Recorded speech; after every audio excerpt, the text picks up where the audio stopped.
Gawa na kayo. At mamaya-maya, papasok tayo doon, kakain kayong sopas. Magdadala akong sopas sa simbahan. Mag-isip pa po ako. O, hindi, mag-isip ka. Ikaw, ayan na po ako, grade 12 to na 12 years old na po. Hanggang 11 lang daw po atay bata.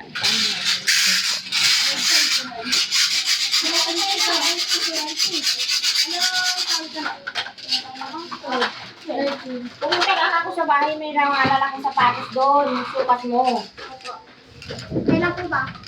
Ikaw, bahala ka. Kaya, Gray. Marami pa mga sapatos si Jenny na hindi na niya pasinuto. Huh? Mga rubber po. Opo. Ayun, pwede palang pang lalaki eh.